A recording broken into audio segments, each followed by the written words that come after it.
You will hear the recording once only.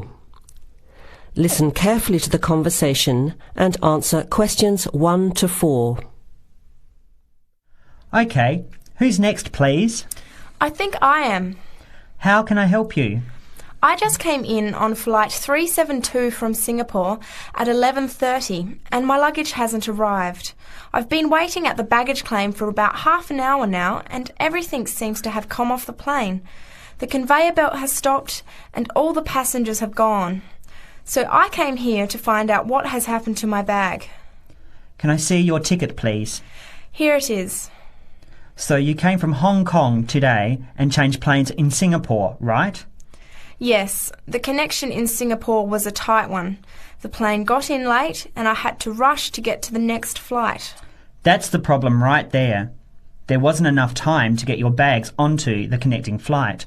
Normally Singapore Airport is very efficient. Now, I need you to fill in these forms. Your name? Jenny Lee. Address? I guess you want my address here. I'm staying with relatives. Just a minute, I'll have to look it up. It looks like 583. No, it's 533 East 67th Street in Riverside. Do you have the phone number there? Yes, I do. It's 9301 4269. So you came in on Qantas Flight 392. Do you know the number of the flight out of Hong Kong? Let me see. I think it was Cathay Pacific 900 or something. Oh yes, it says here, CX 912. Before you hear the rest of the conversation, you have some time to look at questions 5 to 10.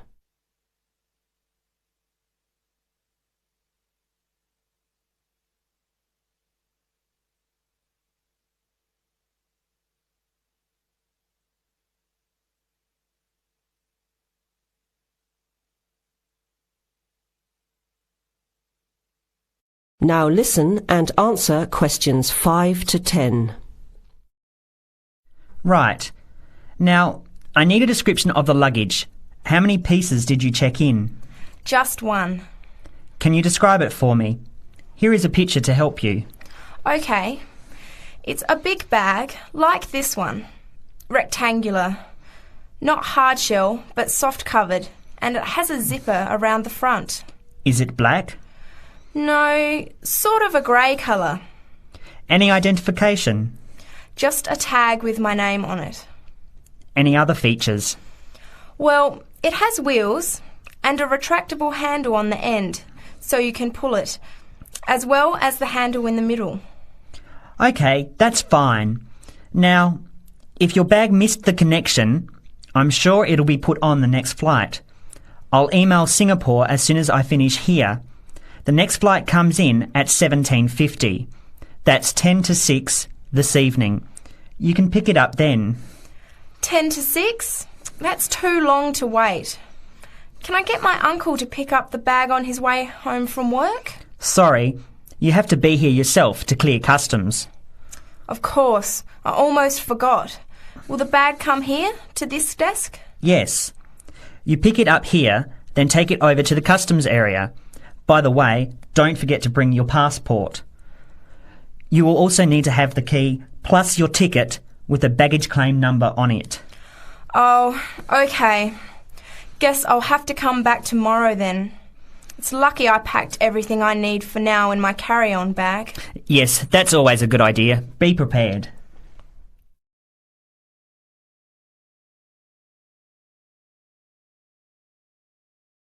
That is the end of part 1. You now have half a minute to check your answers.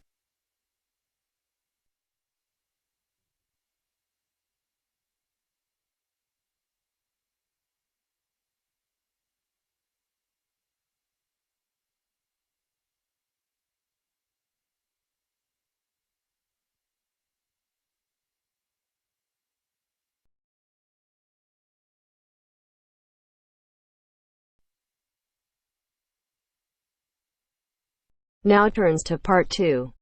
Part 2.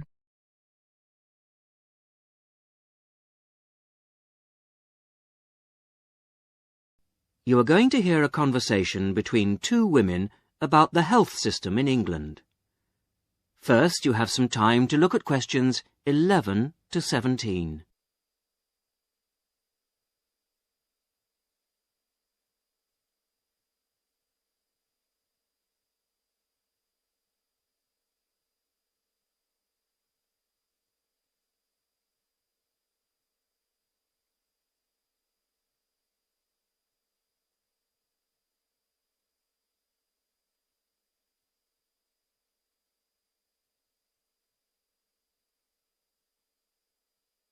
Now listen to the first part of the conversation and answer questions 11 to 17. Hello, Mrs. Sutton. Come in. How are you settling in next door? Have all your things from Canada arrived yet? I thought I saw a removals van outside your house yesterday afternoon. Yes, they came yesterday. We spent all day yesterday arranging them. It's beginning to feel a bit more like home now. Oh, that's good. Look, come in and sit down. Are you all right? You look a bit worried. Well, I am a bit. I'm sorry to bother you so early, Mrs. Smith, but I wonder if you could help me. Could you tell me how I can get hold of a doctor? Our daughter, Anna, isn't very well this morning, and I may have to call somebody out. She keeps being sick, and I am beginning to get a bit worried. I just don't know how the health system works here in England. All I know is that it's very different from ours back in Canada. Well, I don't know really where to start. Let me think. Well, the first thing you have to do is find a family doctor. Sometimes we call them general practitioners as well. Right. And register with him or her. If you live here, you've got to be on a doctor's list. If you're not, things can be a bit difficult. Nobody will come out to you if you're not registered. Anyway, they work in things called practices. Sort of small groups of family doctors all working together in the same buildings. Now, what you've got to do this morning is register with one of them. There are 2 practices near here, so we're quite well off for doctors in this part of Manchester. There's the Dean End Health Centre, about 10 minutes walk away. And there's another practice in South Hay. That's about 5 minutes away, going towards the town centre. We're registered at the Dean End one, but they're both okay. There are about 6 doctors in our practice and 4 in the other, so ours is quite big in comparison, and the building and everything's a bit more modern. South A is a bit old-fashioned, but the doctors are okay. Their only problem is that they don't have a proper appointment system. Sometimes you have to wait for ages there to see someone. Anyway, you go to the receptionist in whichever health centre and ask her to register you with a doctor there. You have to fill in a form, but it doesn't take long. Ours is called Dr. Jones, and we've been going to him for years. Ever since we moved here 15 years ago. I wouldn't say he's brilliant, but I suppose he's all right, really. We're used to him now. They say he's very good with elderly people, but he does tend to get a bit impatient with children. Listen, the one who's supposed to be really good with small children is Dr. Shaw. I've heard lots of people say that. She's young and she's got small children of her own, so you could try registering with her. And if her list's full, I heard somebody say the other day that there's a really nice young doctor at South Hay, a Dr. Williams. He holds special clinics for people with back trouble, but that's not really your problem, is it? Now you have some time to look at questions 18 to 20.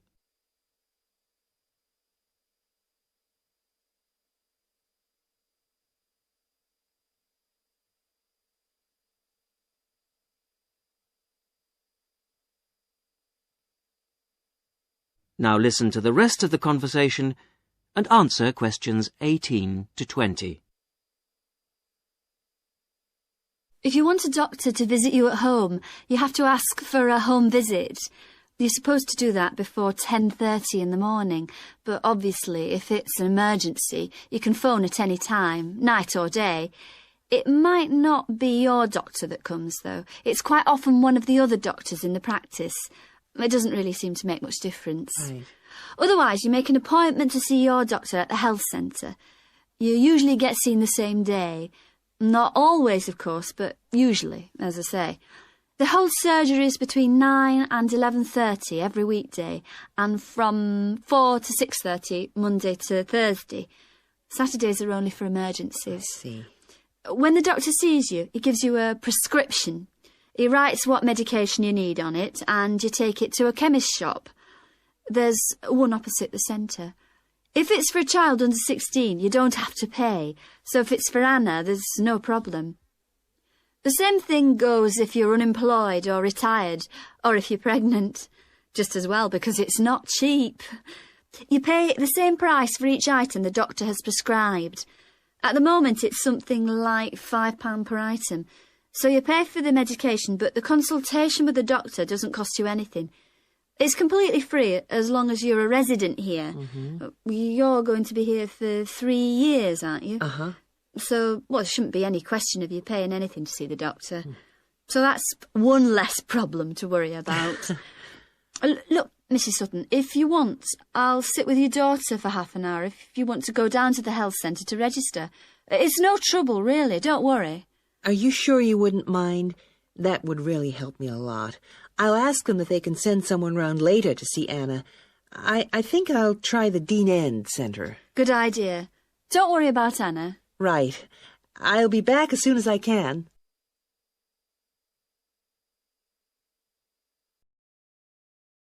That is the end of part 2. You now have half a minute to check your answers.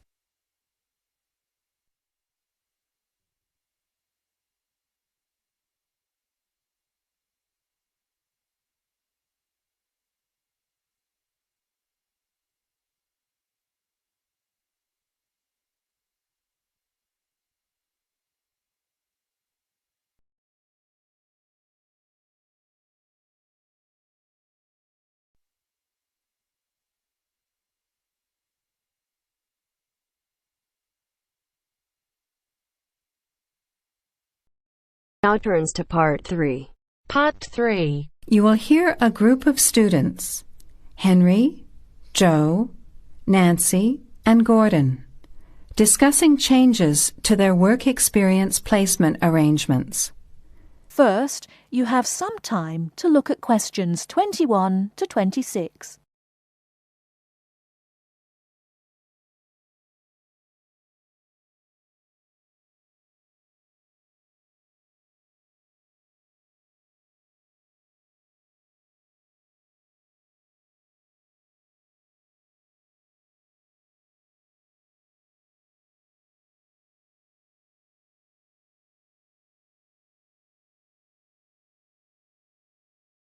Now listen carefully and answer questions 21 to 26.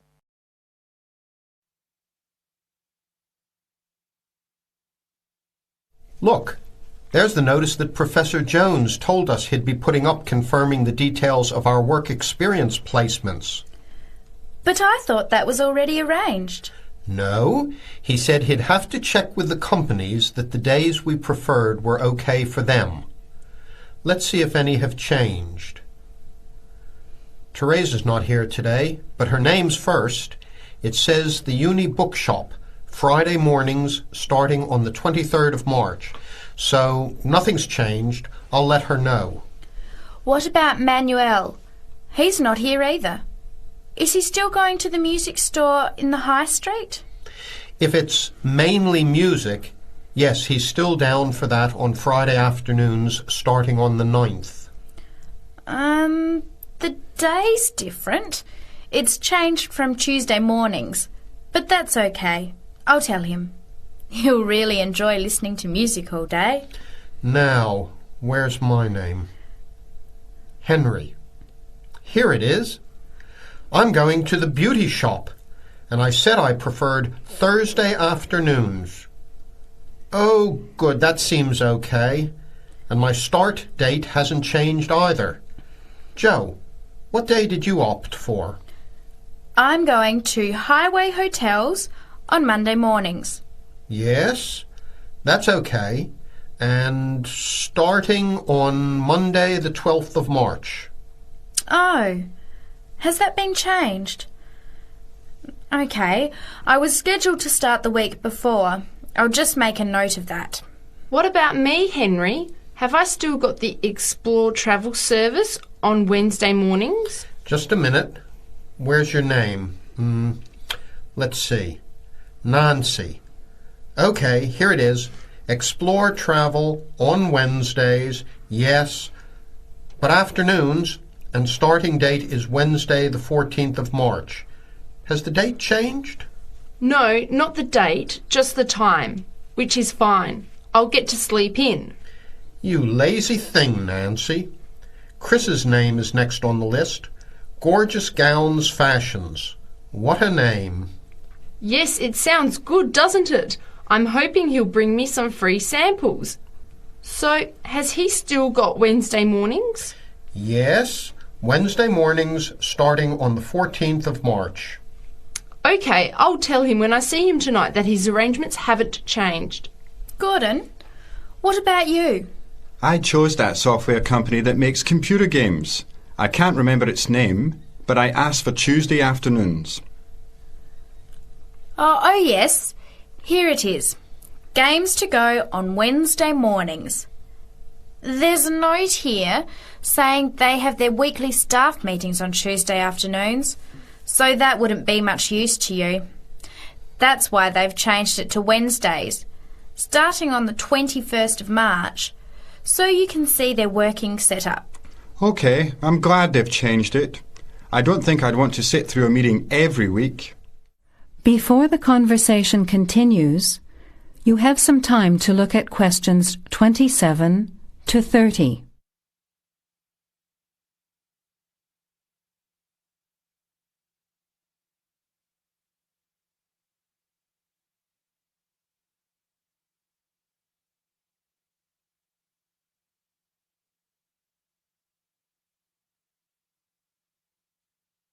Now, as the conversation continues, answer questions 27 to 30.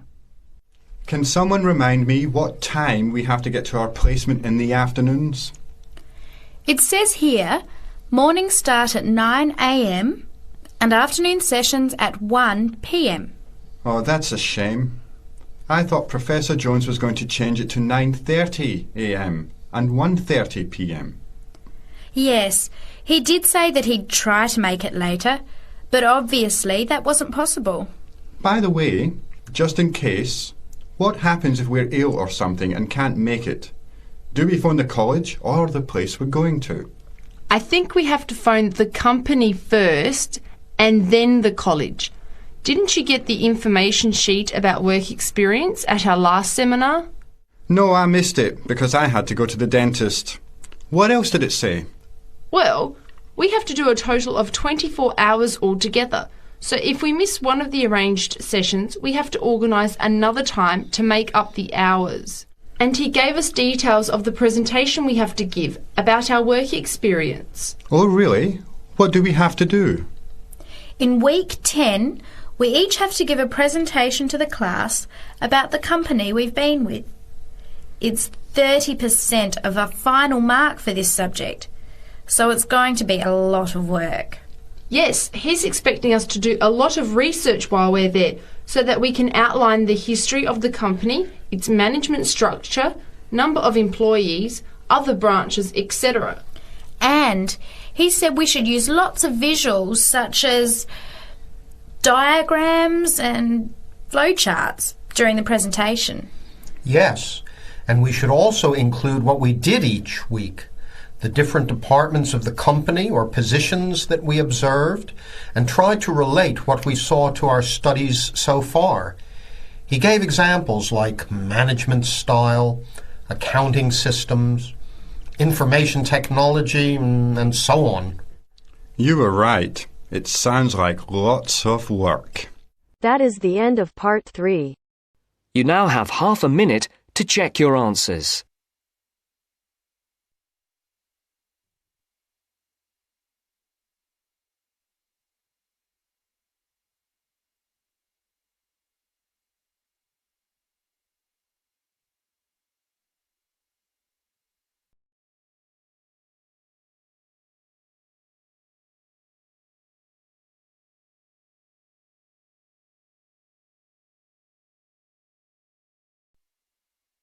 Now turns to Part 4. Part 4. You will hear a talk from a series of lectures on the survival of our planet. Professor Samson talks about endangered species of flora and fauna. First, you'll have half a minute to look at questions 31 to 40.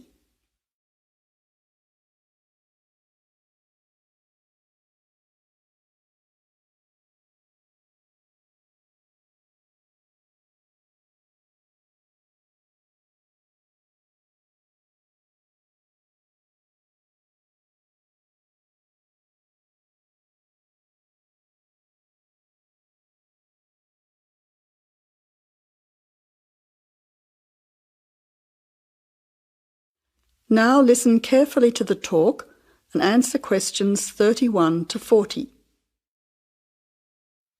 Good afternoon, ladies and gentlemen. Today's topic in this series of lectures on our planet is about ensuring the survival of our very important plant and animal species. In this lecture, I want to discuss one way that we can do this. No one will ever see a huge dinosaur thundering through the forest.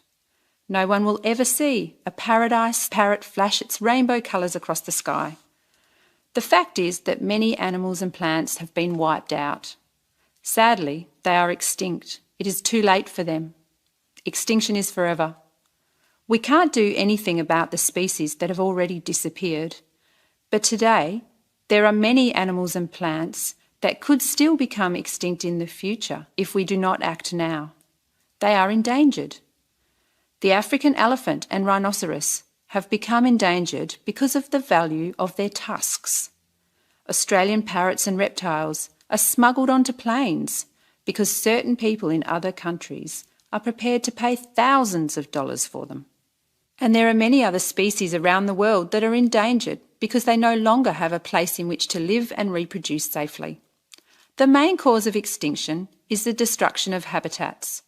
A habitat contains all that a living thing needs to survive: space, light, water, food, shelter, and opportunities for reproduction. The population of the world is growing rapidly, and this is placing great demands on land and resources for housing and for growing food. When vegetation is cleared and swamps are drained for agriculture, mining and suburbs, or when rivers are dammed to store water, plants are destroyed and animal life is threatened. In other words, humans are changing and destroying the habitats of animals and plants, which is in turn reducing their chances of survival.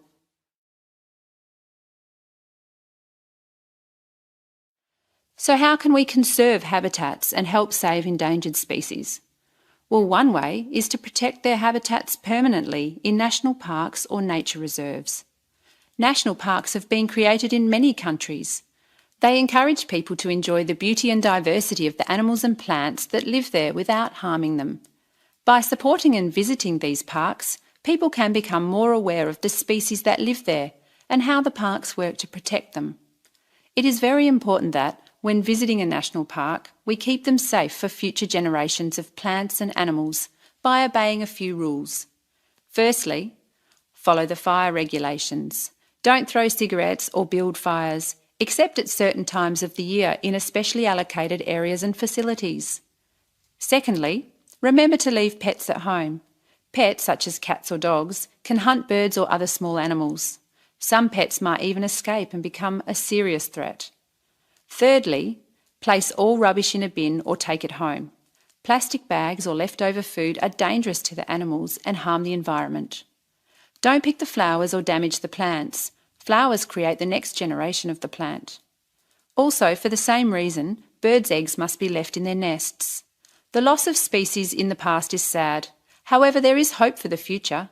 Despite the demands of our increasing population, we can work to protect the plant and animal species we still have.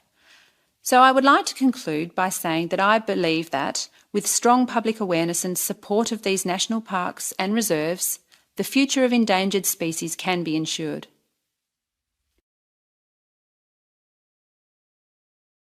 That is the end of part 4. You now have half a minute to check your answers.